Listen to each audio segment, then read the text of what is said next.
We're going to go ahead and call the City Council meeting for July 15th to order. Please rise for the invocation. Mr. Ellis. Pray with me.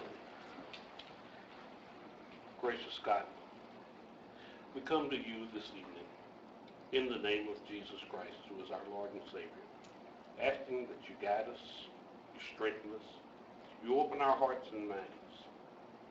Let us be about the best interests of the citizens of Jeffersonville, and let us do what is right, as saith the Lord. Bless us and keep us, in the name of Jesus. Amen. Amen.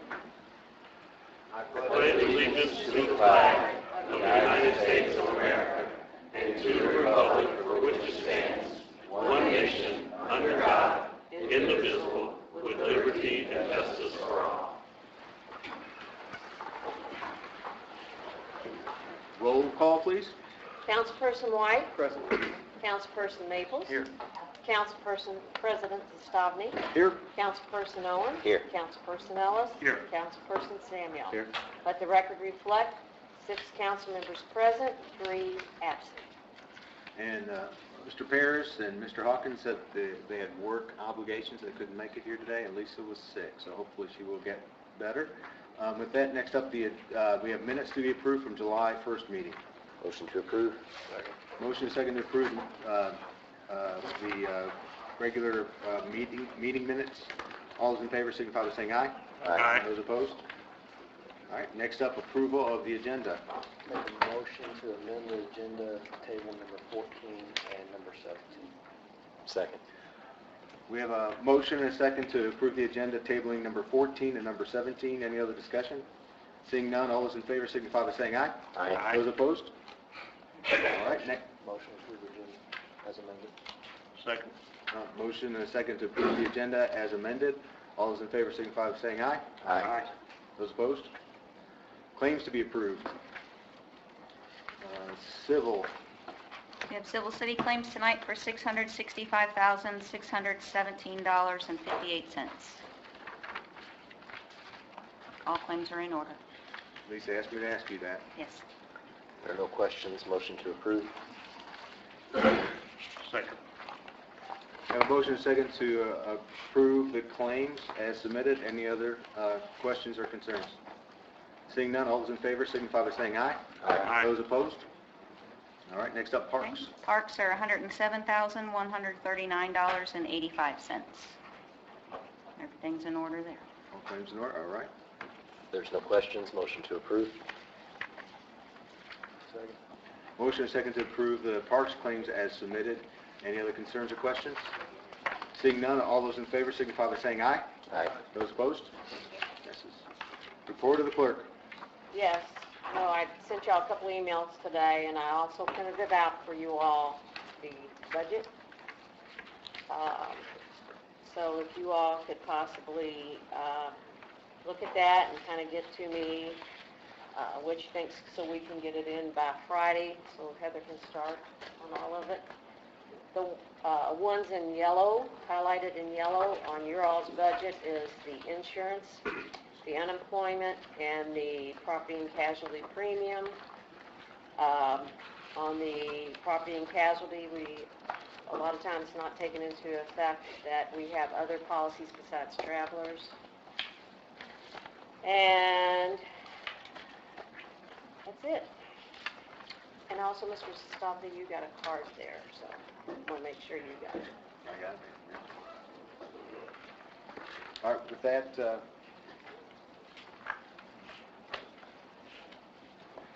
moving forward, we have number 9, Heather Metcalf, 2019 OR 27 ordinance transferring certain funds. It was passed on the first and second reading. There's been no changes.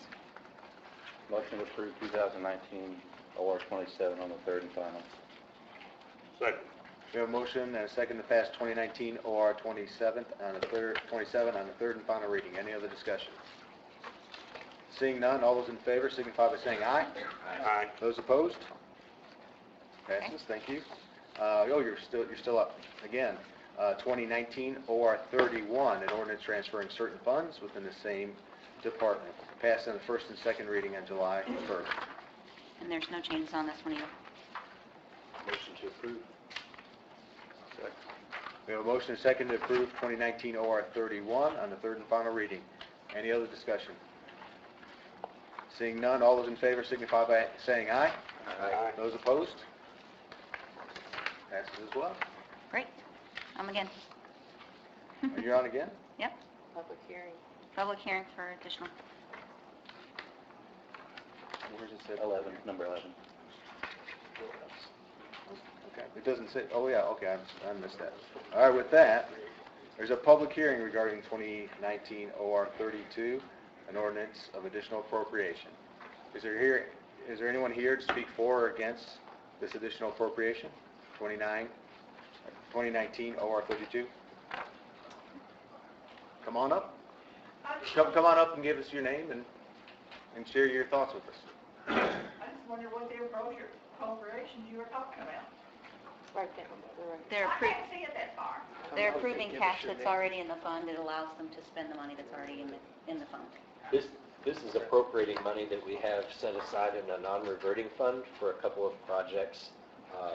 The Nahan Fieldhouse Rehabilitation Project that was driven mostly out of private donation, and then the Chapel Lake Park Project, which has been funded from several different sources.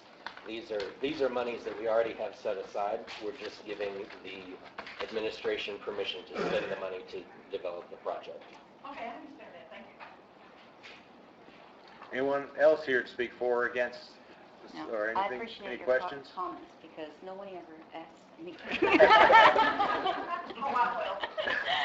Seeing no other questions, we're going to go ahead and close public hearing. Motion to approve 19 OR 32 on the first and second. It's already passed on Oh, first and I'm second. sorry, on the third. I'm a little behind, I'm sorry. That's all right. So we have a motion to pass on the third. Is there a second? Yep. All right. There's a motion and a second to go ahead and pass 2019 OR 32 on the third and final reading. Any other discussion? Seeing none, all those in favor signify by saying aye. Aye. Those opposed? Aye. Next up, new business. Number 12, Ron Ellis, John Aston, Dolly Parton Imagination Library.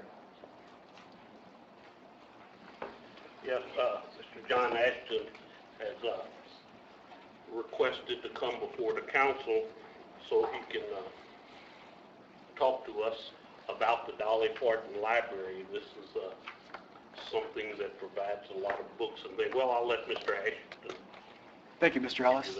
I serve with Mr. Ellis on the Board of Directors with Community Action of Southern Indiana. Community Action is working on bringing the Dolly Parton Imagination Library to Clark County. Are you on the council familiar with the program? No. So it is a book gifting program for children 0 to 5 years old. They get one free book per month for that first 5 years of life. It promotes literacy, it promotes family and togetherness. Community Action is serving as the fiscal agent for this organization, and we're in the fundraising portion now of getting this program up and running. The cost is $2 per kid per month, $25 per kid per year, basically. We're seeking to raise these funds from places like the city of Jeffersonville, Charlestown, Amazon, corporate partners, private donors, but I'm coming before the board to make you aware of the program. They do have this program already in Floyd, Scott, and Washington and Harrison counties. Basically, I've called to sign my son up for the program. He's 15 months old. I got an email back that said, sorry, Clark County doesn't have this program. Nobody has sponsored it. So shame on us. It's a fantastic opportunity to be a part of this organization. Dolly Parton, her Imagination Library has donated over 113 million books since 1995. They mail out over 1 million books per year. And those are delivered out to any child that enrolls that lives within our county. Regardless of income, there's no qualifier for it. It's every kid gets these books, gets to elementary school having that common education and experience. And I've got just a basic handout about the program and the 4 countries that it currently operates in. You want me to hand them out for you, John?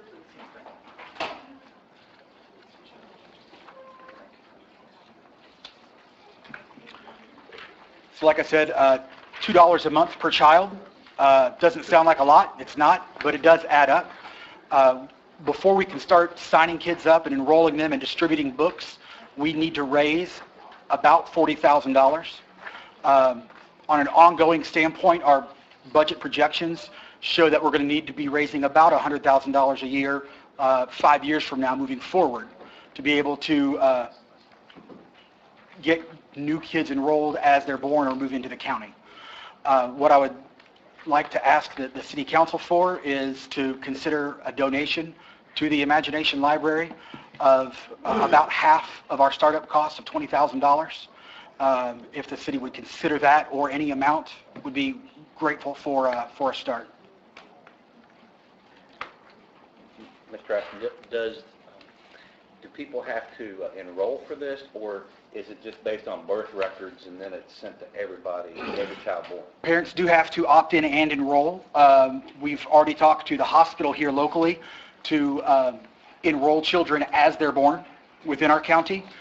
With Community Action of Southern Indiana and that partnership, we could immediately enroll over 400 children into this program as soon as we have funding in place with the children that we have in Head Start, Early Head Start, and on our wait lists.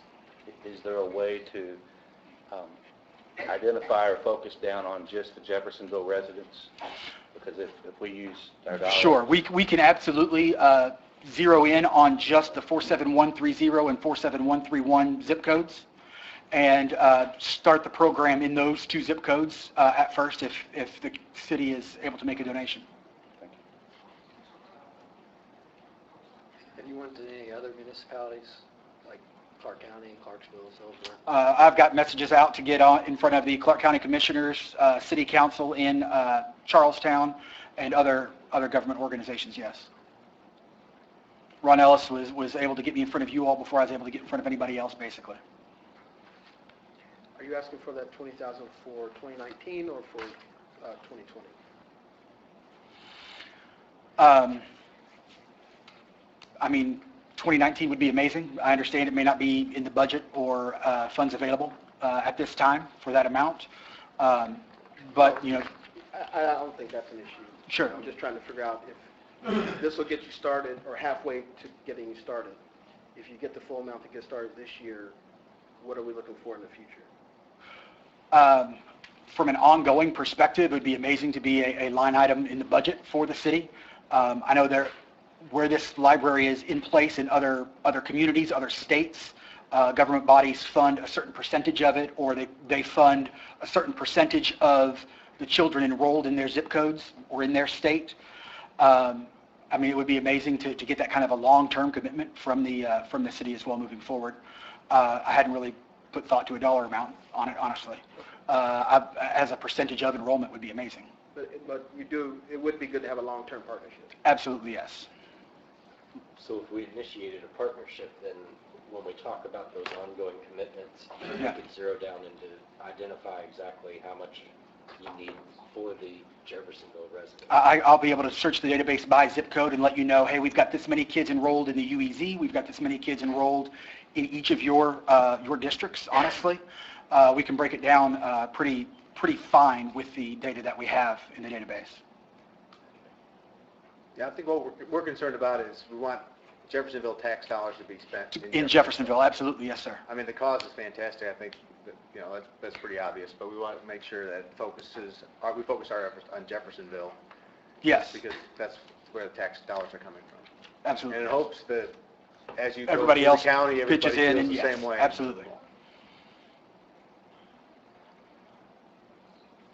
Is there any Have we any action? identified any sources? And we would have to identify a funding source. Heather, Right now, you got money in special projects still. Why don't we take it under advisement and figure that out for the next meeting, instead of trying to freewheel 20 grand. Of course, that makes sense, and I would be more than happy to come back on a every 6-month basis, every 12-month basis, you know, to update the city council as to our progress and impact we're having in the community. So Mr. Ellis, we get him back on the agenda in the near future as we figure out the funding source and all that? Fantastic. Thank you all very much. August 5th is our next council meeting. August 5th. All right. Thank you very much. So Right? The first Yeah, meeting? I'm not questioning you on that, sir. I'm just questioning you on, so you want John back on for that meeting? I think, Yeah. is that enough time? That would be, Okay. that'd I be mean, enough I just- time for you, Heather, to look at funding source and everything. What And kind of we, dollar amounts are you thinking? John, it would also be good if you could maybe look at the amount of kids that would immediately come on. I can come back with- And give me something. I can come back with exact numbers on number of kids we anticipate enrolling in our zip codes. On the program, we can just roll it out by zip code. That's not a problem, and I'll be able to give you those estimates. They say about 60% enrollment of children under 5 is considered full enrollment, and that's that 5-year goal is to get to that amount. So. I would just be cautious when we talk about zip codes. There are Jeffersonville residents in the Charlestown zip code as well. Utica. Yeah. There's also zip codes. Right, and we may have to look beyond just 47130, but Okay. then, there's a fine line. I can plot them on a map Okay. and see what's what Gotcha. as far as the ones that are in the kind of the gray zones. That's Sounds not a like problem. You got some great data then. Yeah. John, I can help you on that. Okay, awesome. Thank you very much. Any other questions from anybody? Thank you very Thank much you. for coming. Hey, thank you all very much. Appreciate you. Thank you, sir. Next up is item number 13. It was led by Lisa, and it's the Homeless Task Force. I imagine there's someone here to speak about that. Pastor Jim Moon, Park Memorial United Methodist Church, proud Jeffersonville resident. I got some statistics for you, if it's okay for me to bring them up for you. Thank you. So, as you know, America's Best has been sold to the city of Clarksville, and it's all in process right now. And immediately after the sale of the property, a group of concerned organizations got together and started really trying to figure out how do we not put what turned out to be about 92 adults and 68-ish children on the streets. Right now, as all of you probably know, that our actual Haven House shelter is full. We have 92 people there. That's supposed to be holding a capacity of 66. So we immediately jumped in. It's Community Action of Southern Indiana, LifeSpring, Wellstone, Park Memorial, Exit Zero, Haven House. I mean, the list of people trying to get together, and we have some of I think, the best minds in our town, in our area, getting together, trying to put what I would consider boots on the ground to touch people's lives and get them into permanent housing. Basically, what we came out with is we had 87 adults that we were interviewed. We had 61 children. 10 of those were veterans. 12 had been victims of domestic violence. 4 were sex offenders. 46 people were employed. Another 18 of those people were on disability but living at the hotel. 26 people were not working. 19 people were actually looking for employment. The other 7 people were actually spending time trying to fight the disability process. That's one of the things. 34 families that lived there had an income over $1,080 or above a month. To live there is not a cheap place to live. 18 of these families didn't even have an eviction on their record or bad credit. They just needed some help to get into permanent housing. As you see before you, I passed out information that is the statistics about how many of those people are Jeffersonville residents. That's taken right off their license. And then you have to couple that figure with also the children. There is actually 11 of the kids that we have out of the 61 are enrolled in Greater Clark school system. That means plus their siblings. If you add those on there, you're talking another 25 kids are Jeffersonville residents. So there's quite a number of people that are plugging into Jeffersonville that have lived at America's Best. So what now? We have been taking donations to the Community Action of Southern Indiana to help get these people in permanent housing. And there's a real tiered thing going on right now. One of them is I have a real heart for all of you, and I appreciate everything that you do for our community.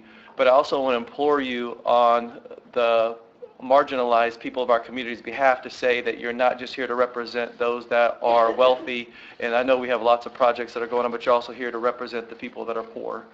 And I know some of you do that well, and some of you care deeply about them. but we need some more transitional housing options in our town, in our area. And I said this at the Clarksville Town Hall meeting the other night in front of everybody there, and I'm saying that here too. We need you to work together diligently to try to find some options for these people. The next thing we need to do is I want to ask this city council for $20,000 to be made available to Community Action of Southern Indiana to help house these people in permanent housing. Here's what's going to happen as of Friday. If we don't have, we actually have 32 people left in that hotel right now, 32 families. And, excuse me, not people, families sitting in that hotel that we haven't been able to house. Now, we've done a pretty good job because that means that we have housed quite a number of families out of the 62, but we still have some left. And we're working through each individual case trying to get them housed. And in fact, you know, some of the best places we plug them into is in Jeffersonville. We put 5 families just at the Bridgepoint Crossing. We put another family at Bridgepoint in Ewing Lane Apartments. But we've actually 2 more going in today in duplexes in Jeffersonville. But what we're using those funds for is to help get them a jump start. And what I mean by jump start is helping them pay their deposit and their first month's rent. And they have to put something toward it because they've been putting something toward their own housing all the way along. But yet, if they're paying paycheck to paycheck, it's been hard for them to get into permanent housing just because they can't save and get ahead. Questions about that? I asked the city of Clarksville for $30,000 because they have more residents, just so you know. Jim, kind of on the questions we asked before, is there a way, or how do we ensure the dollars that are Jeffersonville tax dollars go to those living in Jeff maybe? That's easy. Community Action set up a fund, and if funds come from the city of Jeffersonville, it'll go toward the actual residents that we put into Jeffersonville housing units. Another thing you might want to consider, which this came out of the actual city of Clarksville and the actual Clarksville school systems, every child that doesn't go to your school system costs your school system dollars. For instance, we took them, just did a real quick math. If every child gives a $6,500 credit, and at the time I think there were 27 kids in the city of Clarksville, if you do the math, if they went to Jeffersonville, what happens? A huge deficit in it. And it can be even bigger than that because some people are on IEPs and have other dollar figures attached to that $6,500. Some of them are up to $10,000 a kid. So if they go to a different school system and we push them into another community, it sounds like whenever I start getting politicians' attention is about the time they start realizing it's going to cost them something. And it does cost our community, but it also is going to cost our community when those people, if we put them in a tent somewhere, because that's another option we have as of Friday, we put them in a tent somewhere, we're going to have to continue because they're going to be poured out on the streets. They're going to come right here. I mean, they're going to come to Jeffersonville, and I don't really want that to happen. I want the least, and in fact, my personal thing is, I'm not getting anything from this from being here. My personal thing is I'd like to see every child at America's Best in a permanent place to live. That was what I promised myself, and I would like to carry that forward, and I need your help. And we need your help. All those organizations I mentioned, they need your help.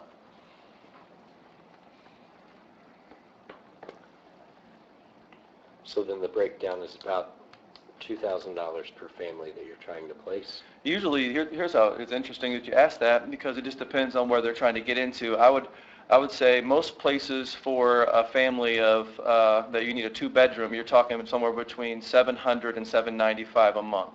And so you have to pay, you'll pay the deposit and the first month's rent.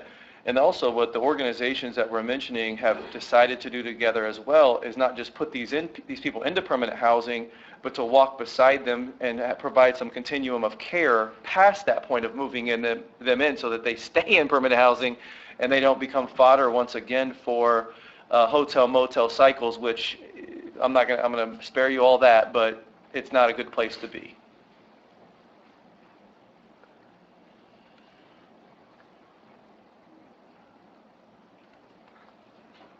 Any other questions or interest in a motion? Will this task force continue its work once these people have been placed to maybe focus on the people at the Haven House? We are so committed, yes.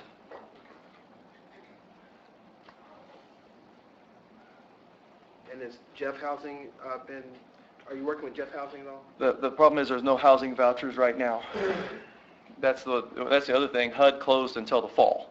So there is no housing vouchers right now for any family. That's one of the, and the You're issue. talking about Section 8. Section 8? That's what you're talking about? Yes. I'm talking about in the actual units. What Phil told me, and I'm just relaying to you what he told me, is that there's, the waiting list is huge, and we would never get them in time. And right now, some of these places, and he would be able to speak to that more intelligently than me, but some of them right now are waiting from dollars from the state of Indiana just to be able to refurbish the ones that people left. I guess over, Okay.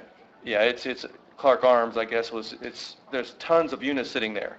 But none of them are ready to move in ready because the money from the state has not been released for them. Okay. So we run into this. I mean, it's I didn't know the status of that. So it's complicated. Yes. Still waiting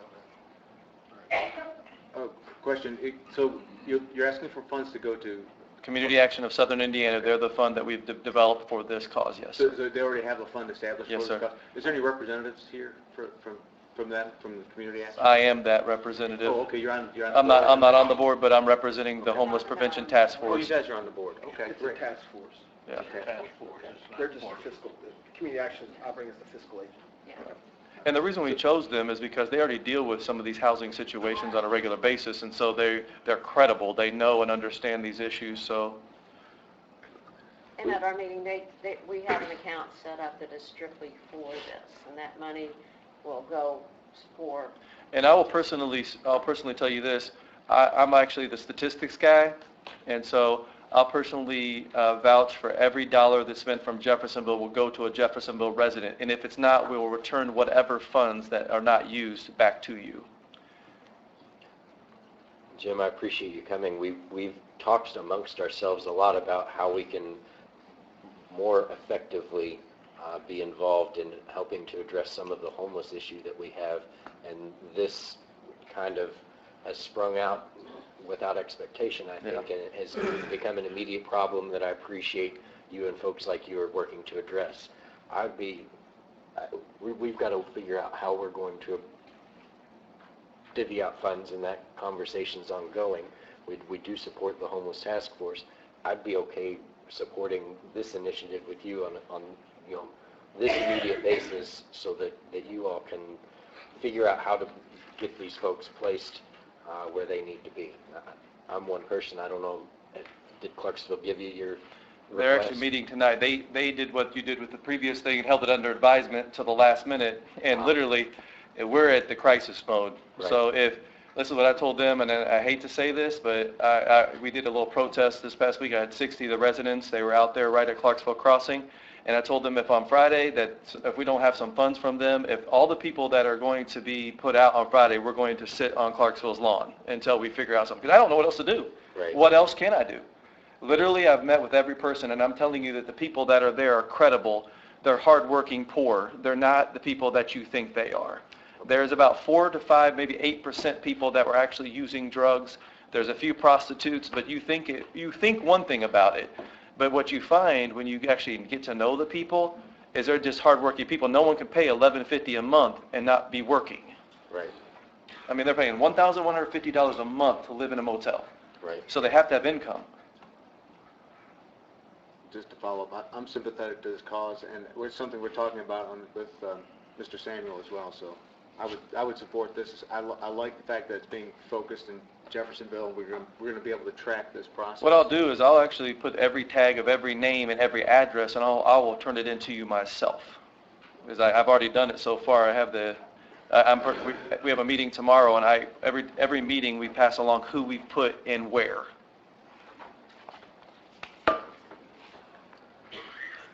I don't know how So we have a couple issues. One, finding the fund, and two, finding the our next funds. meeting's not until August, so if we're going to approve it, we need to approve all of it tonight. Right. And we'd have to be unanimous in doing that. And even if we were unanimous in doing the appropriation, can we do the appropriation and a claim? No, here's the, yeah, I mean, obviously, if you're going to do an additional appropriation, you're going to have to go through the public hearing process, so you're going to have to find somewhere in a It's already appropriated. We got special projects. Spit it out of there and then go ahead Put and it back in. claim list tonight. Okay. So the first step would be is find somewhere, again, She's, where you have money. she's looking to see if we have a I'm not saying special it's project. So what's left in our gaming special projects? Wait to Gaming, Special projects. general fund, you've got special projects. Yeah, you've got special projects, you've got around 45,000 in special projects In the general? in the general, Getting the- because I'm still waiting on Jeff Hodges and their stuff in. Yeah, that's. Gaming, you've already, We've maxed that I out, think I that think. one was spent on something else. And then what about edit? edit, there is one Yeah, under you the, line. I'm sorry. Is there, if we do special projects, and if the other one passes, we could reimburse that special project out of that homeless fund if we needed to later, the general fund. Right. Is there 20? In general, yes. yeah, you've got 45 in there. So then I could make a motion to amend the, I think first you would need a motion and second to spend, go ahead and say appropriate. Say earmark, I won't say earmark either, that's a bad word. I like your money. To take money out of special projects under the general fund for $20,000, and then once that passes, then we'll go ahead and so I'll make a motion to take $20,000 out of the general fund special projects fund account for the task force that's being handled through Cassie, I'm sorry. Second.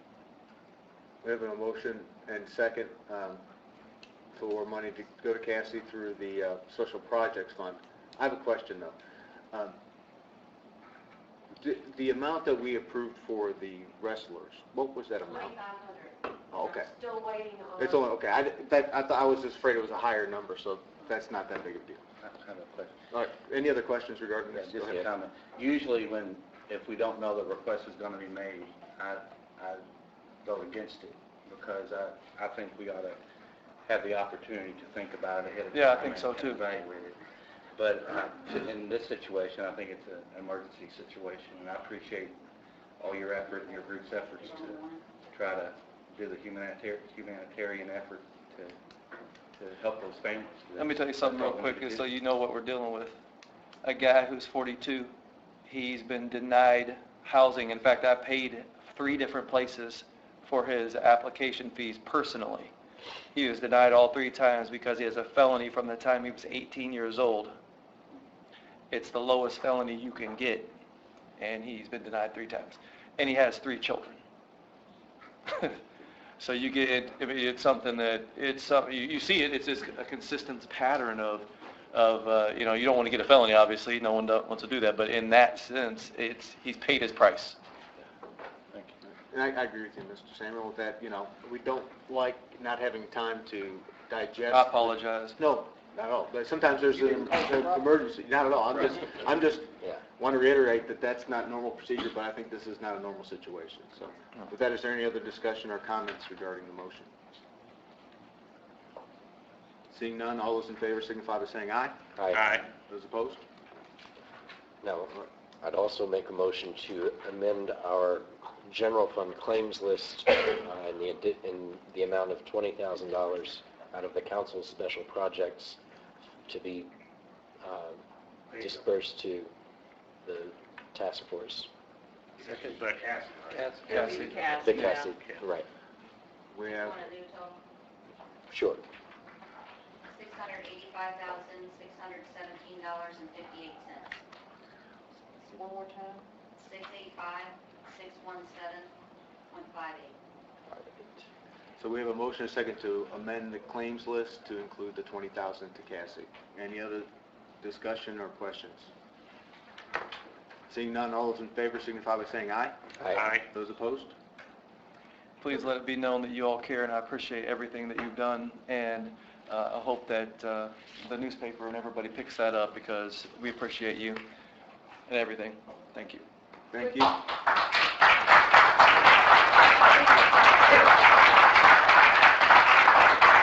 Yes, Ms. Conlon? Yes, in order for me to process the claim, I'm going to need some kind of invoice or Invoice. something. I know Phil's out of town. Jim, can you just leave? He was out. He took it and ran. He's at the door. I got it, well, I can. Watch I out, was Larry. going to see if you can just shoot me an email. He's got to go tell Clarksville we get paid up. They better too. Once again, help you solve Clarksville's problem. Yeah. Well, Jeffersonville solving Clarksville problems. Jim, can you just shoot me an email, Of where just to- requesting the 20,000? Yep, so and I could take it to Cassie. Huh? I could pick it up and take it there, yeah.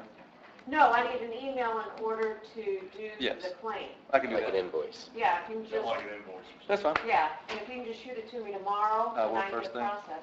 All right, Yeah. thank you. Thank you. Thank you, Pastor. All right, next up is item 15.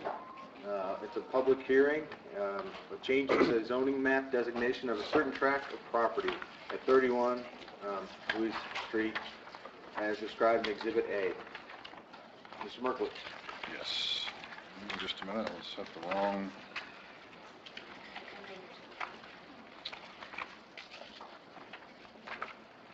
Would be number 33. Looking for, here we go.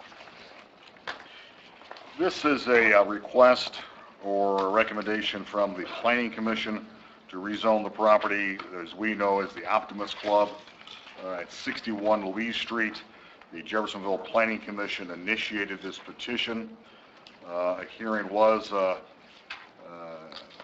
held, and the issue is whether or not this property should be rezoned back to the R2 single-family residential designation.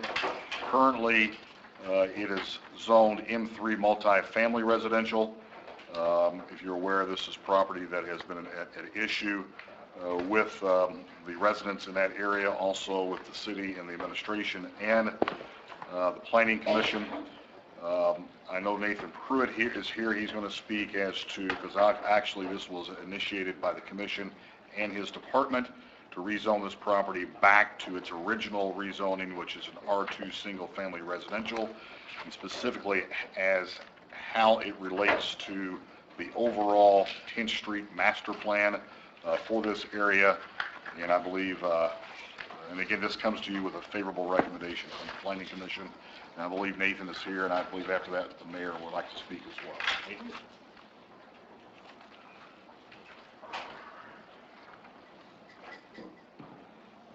Hello, good evening, council. So we were here, I'm Nathan Pruitt, planning director for the city of Jeffersonville, for everybody behind me here. So we were here, the planning department was back in May of 2018, and we were presenting to you the 10th Street Strategic Investment Plan. And I just want to refresh your memory. A year's a long time to go without seeing something, and just kind of bring that back fresh of mind. So the project was basically an assessment of the physical and the economic conditions along 10th Street. We had, at that time, underway a massive infrastructure project, which obviously changed the face of that streetscape majorly. And the intent of that was to lay the groundwork for redevelopment, to lay the groundwork for redevelopment along Jeffersonville's primary arterial street. The goal of that project was to look at both physical improvements as well as policy changes to enhance the corridor, with the intent of bringing back vitality to that corridor as it once was. We heard lots of stories in our public meetings about people from the past, people that still live in Jeffersonville in the past, going to eat at sit-down dining restaurants and things like that, and we heard a lot of great stories there. So I guess there's a question of why, why do we engage that study? I've mentioned one, the large infrastructure project. I think this city spent roughly $20 million on that, and it included sidewalks and lighting, which created a safer pedestrian environment. But of course, it also enhanced the stormwater and also, of course, the vehicular traffic as well. That's a primary cause of that project. But obviously, it provided a lot of benefits. And the other reason we were looking at doing this is because we've seen in the kind of first tier commercial developments within cities, they're undergoing rapid kind of abandonment. It's not something unique to Jeffersonville. It happens in other cities as well. This first band of commercial development from the 50s to the 70s roughly is seeing some disinvestment. So we want to make sure that as we're growing in the north, we're also taking care of the middle. And from that, we don't want to let that trend continue and diminish the value and the possibility of reinvestment in the future. So this plan is basically setting for some ideas and recommendations for that. Just to give you a reminder of who we worked with, we hired a nationally known and awarded design firm called MKSK.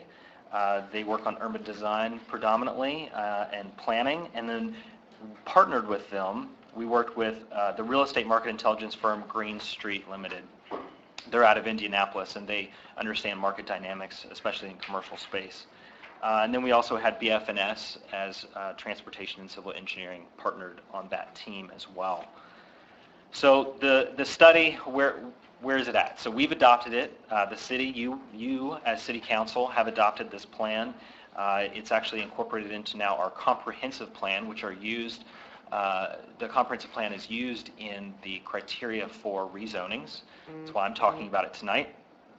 And basically, what is this plan? Well, it's a guide, it's a study that serves as a very structured guide for a new vision for this part of 10th Street. And it's to look to leverage what we've already invested and bring forth new vitality and new retail offerings and new rooftops as well, and new people living within there. So they've looked at the market opportunities, they've tested a variety of options.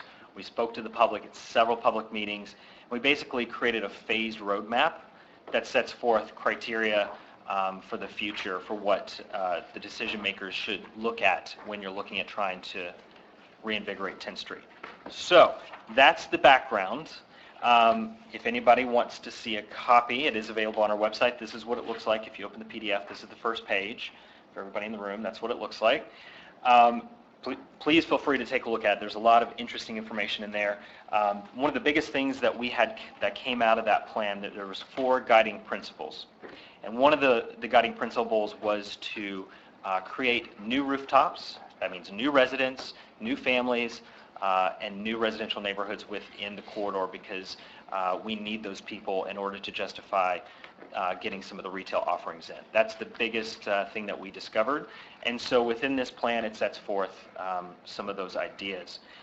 This particular site, this rezoning for this property here, you'll notice that the site sits actually far back from 10th Street. It's actually more contiguous to the neighborhood itself. Within the plan, there's discussions of multifamily residential that predominantly has been proposed along the actual corridor, so the frontage land, not the rear land, that is more closer to the neighborhoods. And so this area strategically was one of the 3 or 4 primary sites that was looked at for considering future uses, just because it was kind of sitting underutilized, as it were. So you've got 5 criteria there to analyze a rezoning case. The staff report is not much changed from the initial staff report you saw the first time this came before you. Obviously, new information came out as time progressed with some of the survey information and things like that. I won't get into details there, but basically you can see on page 3 of 9 that the 10th Street Strategic Investment Plan has the ideal to bolster existing neighborhoods' relationship with the corridor through creation of new cottage attached and small multifamily residential and vacant commercial properties between these new cores. While building off the character of existing neighborhoods, amenities and small commercial spaces may also be appropriate as part of this new residential development. So that's all to say the biggest benefit to the long-term strategic vision for the corridor is to enhance your residential offerings as much as possible, and predominantly through neighborhoods, and doing like development so that it blends seamlessly with the existing neighborhoods is key. So that is basically summarization of the staff report and a 250-page strategic investment plan. If you do have any questions, I'll certainly take those. I think we've got public hearing after this, and also the mayor. I'll come back up if you would like to. I don't think anybody, I think we're all on board with how this is going to go. We're going to rezone this back the way it was to begin with. And coming up and talking about the strategic plan that we helped develop isn't going to change that. The strategic plan was in place when we approved it to go the other way in the first place, but it still came through the Plan Commission with a favorable recommendation to go to what we have now. So, I mean, we don't have to talk about the strategic plan. We all understand where we want to go.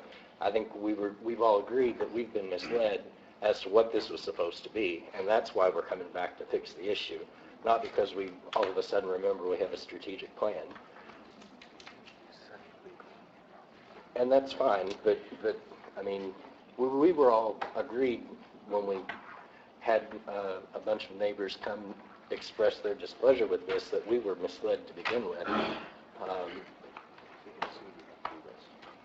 You're correct, but we're trying to establish a record. We can have the record, but I just... In the one ordinance that we did table would address, and that will come back to you at the next meeting to address specifically what you just stated regarding the intentional misrepresentations or omissions made by the applicant. Okay. And I think that... I just want to make sure we're on the same page with that. You know? I understand, but the rezone...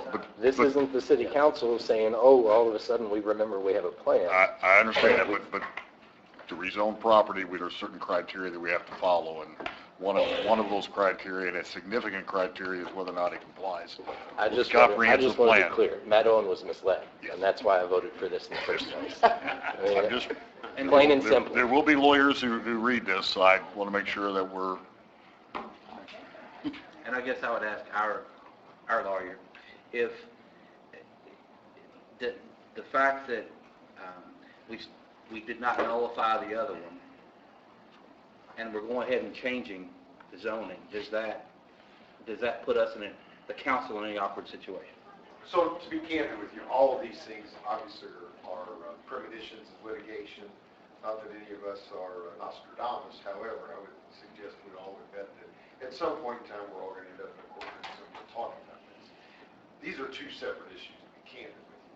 So what you're doing now really has no effect on what ultimately the second piece is going to be, and truly is less the same as it gets to the question of how it's presented in the legal framework, and I appreciate the fact that you were how's a nicer way to say it, that you were misled into enacting a certain way. Those are things that will become issues as well. So candidly, right now, my advice is to fix the record, and then we'll let folks in black robes that sit at a level higher than us lawyer guys decide what's going to happen. But fixing it right now to give us that fair playing field when the time comes for that case. Thank you. And I also want to be clear, under Indiana law, the city council has final say regarding rezoning property. There's no time frame when property can be rezoned, cannot be rezoned. If the criteria is met under the statute, and the council determines purely as the legislative body that it believes that property should be rezoned, and the majority agrees with that, it can be rezoned.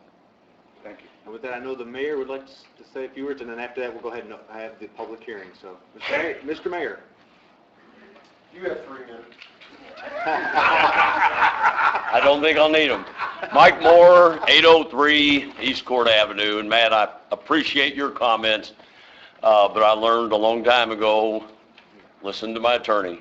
And that's what we're asking you all to do today, because there will be another side that wants to take this to court. Let's do it right. I've heard a couple of people make comments up here before this, requesting funds.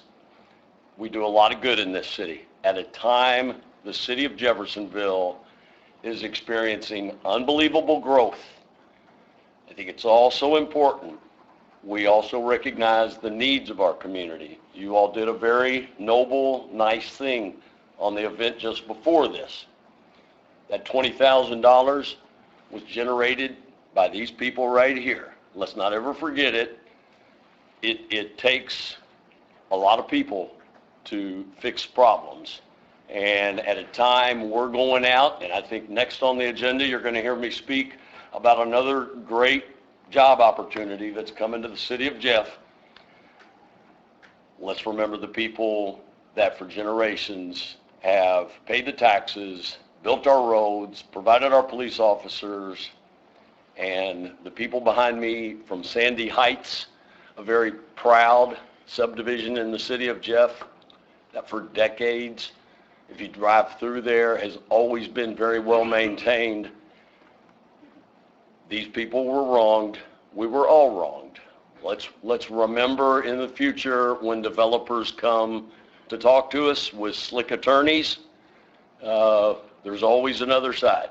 So I appreciate you all recognizing the deception that was painted here previously. This has been a long process, and the neighbors of Sandy Heights do appreciate all of your efforts and opening your eyes to see there was deception.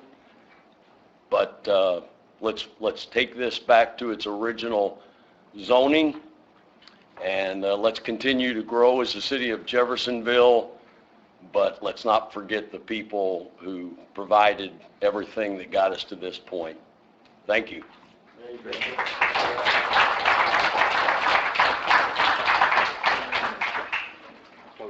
Yep, with that, this is a public hearing, so we're going to go ahead and open the public hearing. Is there anyone here to speak regarding this issue? If you do, please come on forward, give us your name and address. Anyone here to speak regarding this issue? They believe it. My name's Alberta Turner. I'm at 1030 Sharon Drive. I just want it to go back to the way it was, and it sounds like you guys understand. We've talked, and the mayor's right. We're what's giving the money, and nobody talked to us. And I know there's districts where the council people come out and talk to their people. Yeah, I'm calling you out. I'm sorry. I'm going to do it. You did not do what I've seen him do. I've seen him do, and I've seen Lisa Gill do. You did not come talk to your district and ask us, and that's where you did wrong. Yes, you were misled. I get that, but you did us wrong, and you should know that. So fix it. We're the people. We want it fixed now. That's all I have to say. Thank you. Anyone else here to speak for or against or regarding this issue? Mary Lotz, L-O-T-Z-E, 7 Louise Street. I just wanted to thank Ed because I first found out about it, and I called his office. He returned my calls. He gave me every bit of information I asked for. He sent me copies of everything. That's the only reason I got involved, because I actually saw what was going on, and his name wasn't on the list of people who voted to approve that the first time. So I'm defending you, Ed. Thank you. And also, why, I mean, I know you're talking about the homeless people, and I know that BWI got a HUD federal grant and money from Indiana State to do that. So why can't you take that grant money and help the homeless and our veterans? I wish we could. What's the issue? We don't control state and federal grant dollars. They get those monies from state. BWI got it. Yes, ma'am. Okay. The city Did you didn't see their receive it. site in Indianapolis? Yes. Mhm. Did you read everything they said about it? I didn't read everything. I know a gentleman posted an article, but I drove past it and took some pictures. Well, I read it was. the article. Oh, thank you for reading it. Yeah, it was an eye-opener. Well, thank you. That's all I want to say. Thank you. Anyone else here to speak for or against or regarding this issue? Nope. My name's Chris Fox, 5604 Gumtree Crossing. I'm a real estate broker here in the area, and I just want to go on record saying that this was the wrong project, the wrong time. As we're spending all this money investing in the 10th Street project, residential homes is what we need. There is a need for rehabilitation in this community, but where this site was located is not the right site for that. We need more residential housing along East 10th Street. We need to bring the housing structures up quite a bit during that area. I think everybody here knows we were misled, all of us. I had just sold a consumer a home on Sharon Street a week before this big announcement happened. And I know I talked to Matt and I talked to Scotty and a couple other people about this project. Wrong time, wrong project. Thank you. Thank you. Anyone else here to speak for or against or regarding this issue? Seeing no one else, we're going to go ahead and close public hearing, and with that, open up to the council. I would like to say something for that. I was one of the members that was on the Planning and Zoning Commission when we approved this project being changed by BWI. I'm one of those persons that I'll just say I was fooled. I was fooled by the information that they provided me. Matter of fact, Ed and I met with the people from BWI, and we were painted such a rosy picture that we thought it was a panacea for Jeffersonville. Well, since then, I've had an opportunity to read an article about the facility that they have in Indianapolis, and it's just something that we don't want here in Jeffersonville. As a matter of fact, we don't want to create another Haven House. I hate to call out any organization, but that's what I would see us doing if we allowed this to happen. BWI has not stopped trying to do something in our community, and we need to just do all that we can to stop them from coming to Jeffersonville with this facility that they plan on putting. And I want to let you know that my vote tonight is to rezone this property back to where it was.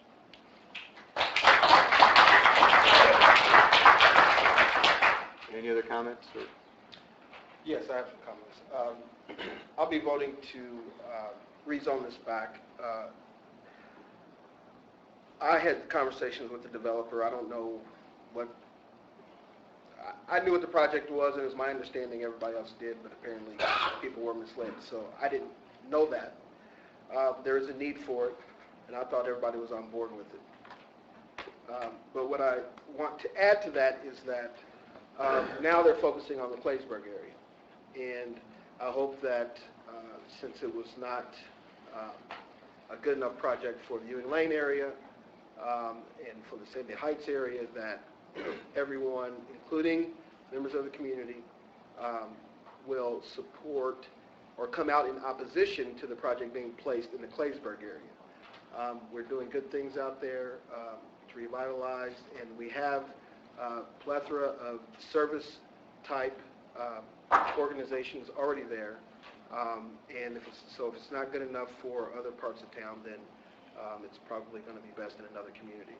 So I would just implore council members that once this, if it does come before the council in the Claysburg area, that we have the same opposition to this project being located in Jeffersonville. I would appreciate that. I know that the residents in the Claysburg area would appreciate that. They came in solidarity with Sandy Heights to the last Plan Commission meeting, and also voiced their opposition that they didn't want it located in the Claysburg area. So that's all I have to say.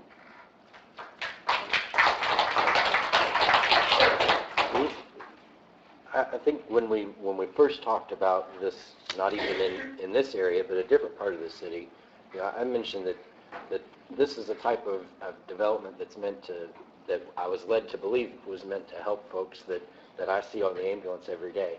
And there is a desperate need in the community for some assistance for folks who have found themselves in a dark place.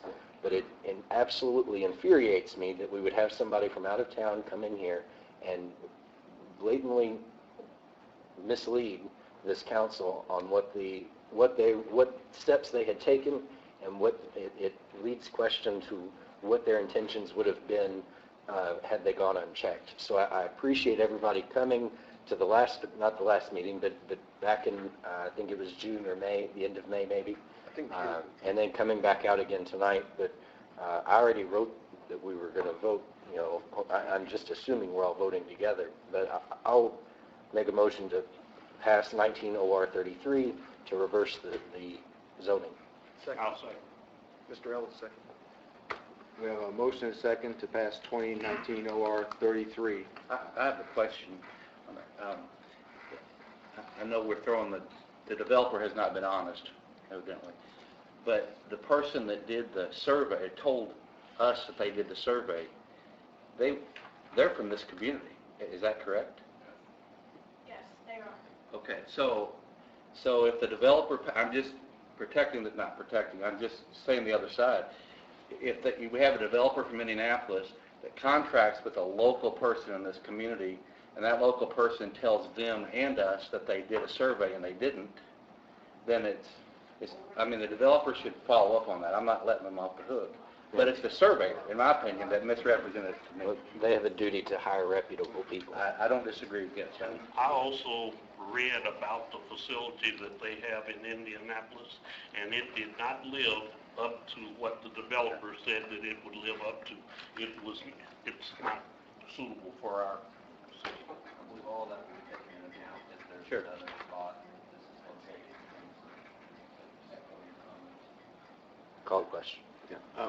I'm going to make a quick comment because everyone else has, but everyone had a chance to say that they were deceived and misled, and I was as well, and that's why my vote was the way it was previously, and I look forward to this vote to rectify that as much as I can. With that, all those in favor signify by saying aye. Aye. Aye. Those opposed?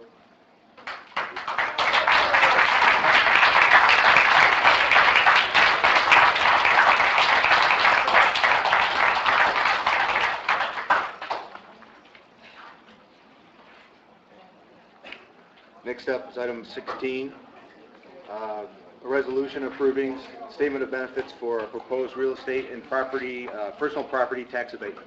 Mr. Merkley. Yes, this is a resolution that comes to you from the Redevelopment Commission with a favorable recommendation to grant a tax abatement to MXD Process. And you have attached the resolution that was adopted by the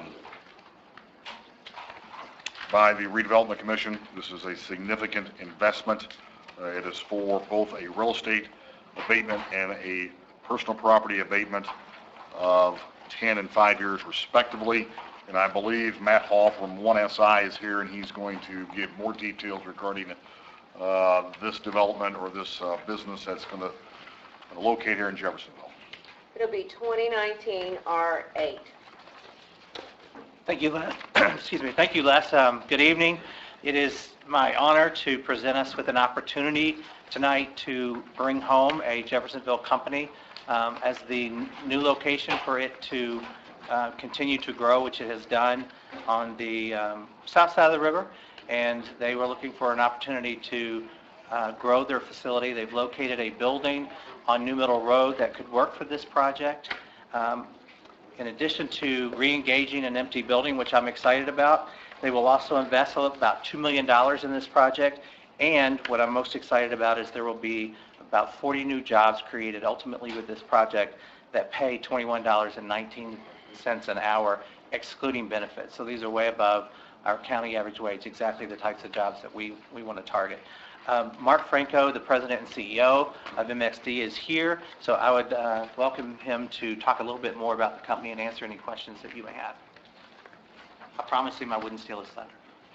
Well, I don't know how much thunder I have, but thank you all so much for your consideration. It's really exciting to be back in Jeffersonville. We actually started MXD Process, it used to be known as Mixer Direct, across from Dallas Group. In a little kind of almost strip mall, but for industrial park there, and there was two of us starting it, and we're at about 54 employees now, about 9 years later, and it's been a great ride, and excited to see the future. And and just hoping that you guys will partner with us as we get to come back to Jeffersonville for the next stage of our company. What we do, in case you hadn't had a chance to check it out, is we actually manufacture stainless vessels, agitation equipment, and control systems, software control systems, to allow other people to manufacture different chemical goods or distillery products or any kind of liquid that's out there. And we do it with a digital solution, so a little bit different than others. We actually go and allow people to both buy and manage and be able to move forward using kind of a digital platform that we're continuing to work for. So just one of the fastest growing companies in our industry, and hope to continue that with your help. Thank you. Thank you. If you have any questions for me too, I'm glad to answer anything I can. I have a question, I guess, for Matt. Did you do the score sheet, Matt? We did. What was the tally? The tally was I a didn't little see shy it. of the maximum on this. And are we giving the, are you suggesting the maximum? I'm respectfully requesting the maximum. The council does have the liberty to adjust that a little bit, and given the high wages of these jobs, and that this is a Jeffersonville company we're bringing home, and that it's re-engaging an empty facility, I would respectfully request that the council give the full 10-year abatement on real property and 5-year abatement on the personal property. What happened on this, I'm sorry, what happened on the score thing only got one side? I guess it had originally been two-sided and only got the one side, so I didn't get the score. Okay. And then, I guess my question, from the administration perspective, are you recommending the full abatement? Yes. And the only issue that I have, just from council perspective, is it's very difficult if somebody else comes and their score doesn't come up, if we pick and choose. So as long as there's a rationale that can be explained. I think Matt did a good job of expressing that rationale, considering the jobs and the investment, and more importantly, that this is a principle coming back on. And Nathan, if I could, I mean, one of our goals is to raise the bar in terms of county average wages, and this company certainly helps us do that. So I would ask that we give a lot of weight to that particular question. Yeah, I know a lot of people say, more than just bringing jobs in, you can bring in Good big jobs. and that's what this does. So we'll critically system back. Also, rehab a 41,000 square foot building that's already, Yes, correct. Taking a vacant building and putting it to online. me, that pulls a certain amount of weight that I may have would maybe missed- justify. I may have missed it. Where are you coming from? We're in Louisville right now, yeah. Mhm. Welcome back. And this, I'm sorry, this building is at 4650 New Middle Road, if you're familiar with that is. Any other questions or comments from council? What was the number? 8. Motion to approve 19R8. Second. We have a motion and second to approve 2019 R8.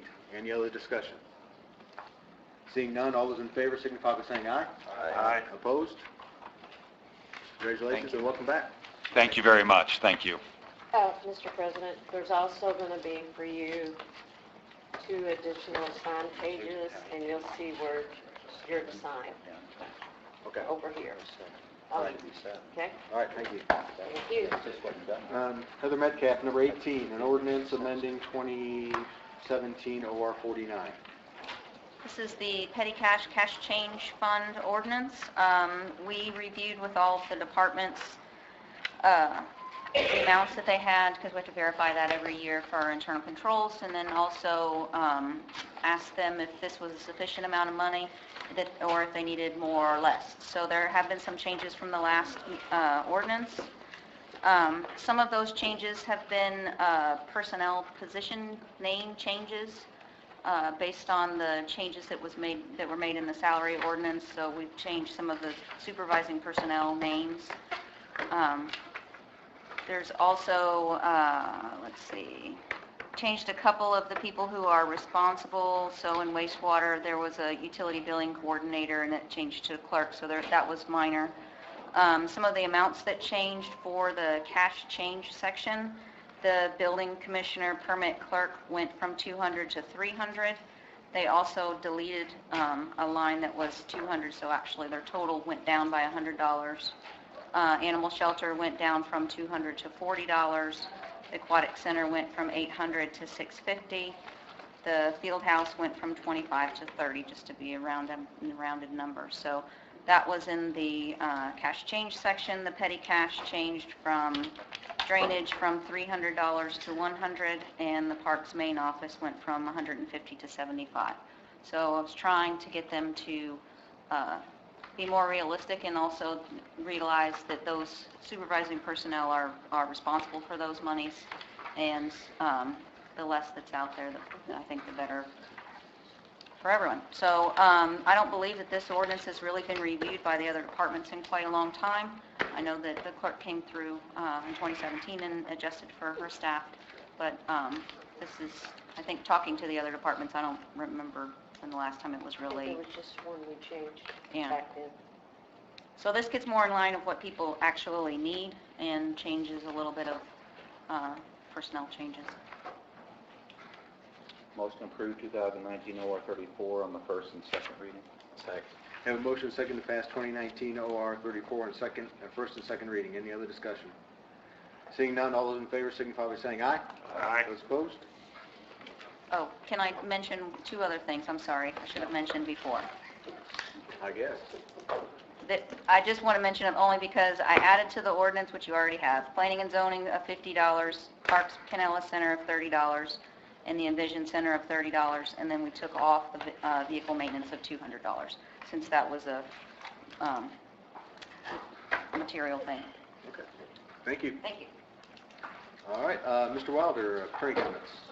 So as I have always said, when a month goes by that I have nothing to comment about, it's a good month for everybody. Nothing to report. Department head report. Any department heads here to speak? All right, there's no public comment, and then city council comments. Mr. White. Thank you. Tomorrow, the 16th at 5:30 at the former Boys and Girls Club will be the open house for the Envision Center, and the community is invited. It's an exciting time out there. There are a lot of partners that came together to make that happen, and that's going to be one more good thing in the neighborhood that hasn't had a lot going on in a while. So it's going to help those who are dealing with mental illness. It's going to help giving activities for the children. It's going to help with smaller children than teenage children, give them something to do in the gym, and be a really good source for additional programming in the area. They're doing the summer camp there now, the Parks Department is, which is wonderful. They actually had a group from the camp marching in the 4th of July parade, which I thought was pretty cool.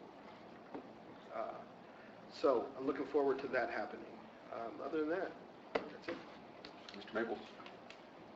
Mr. Owen.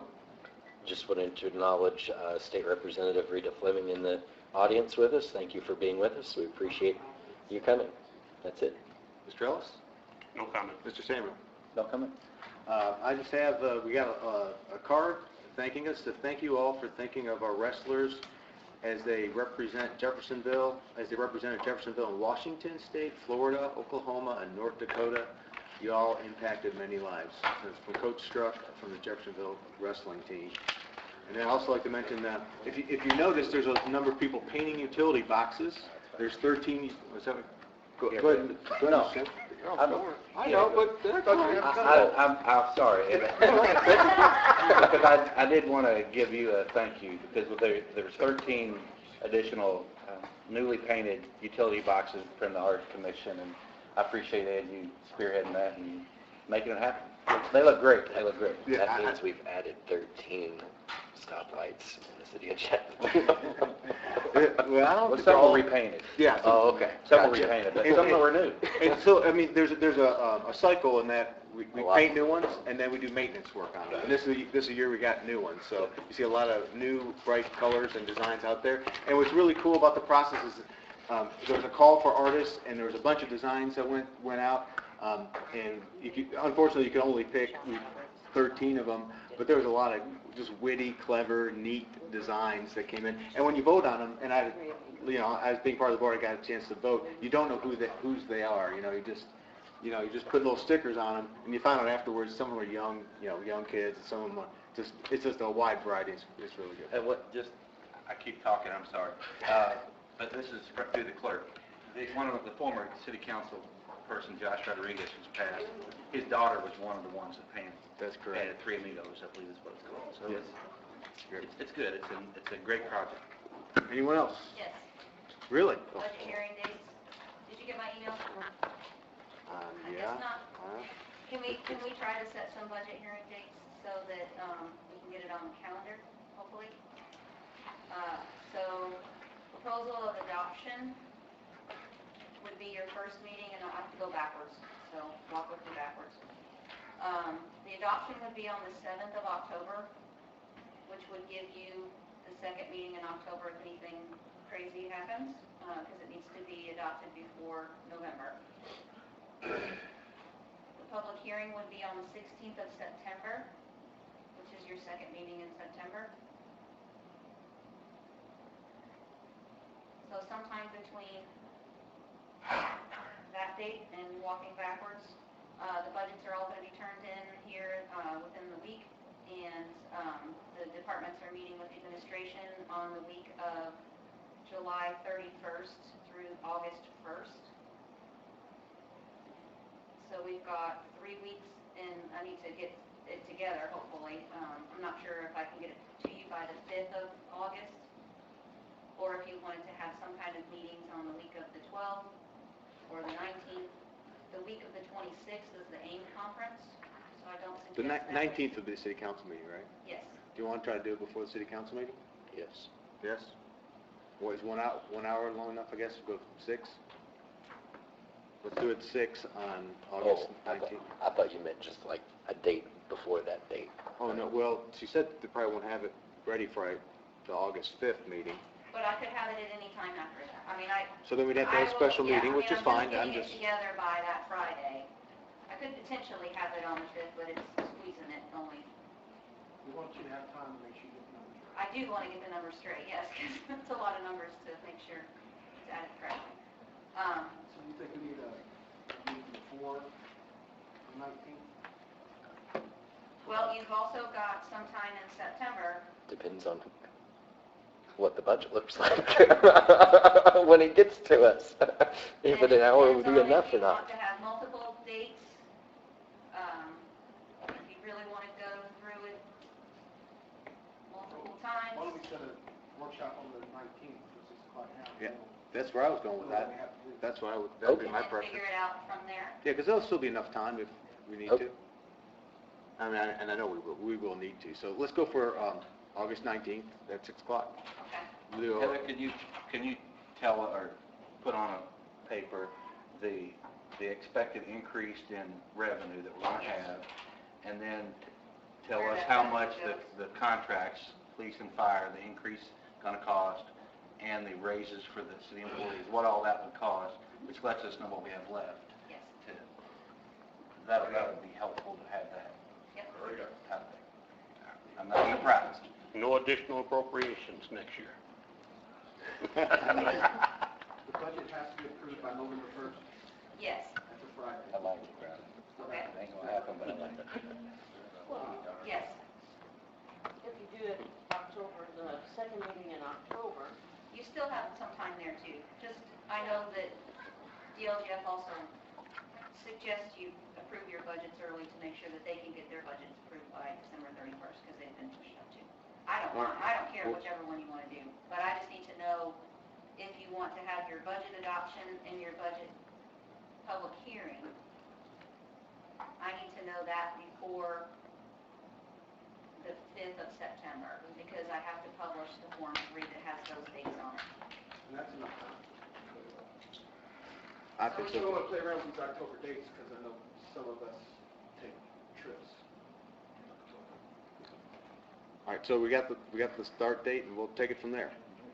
Is that okay? All right. Anything else? Anything else? Nope. Meeting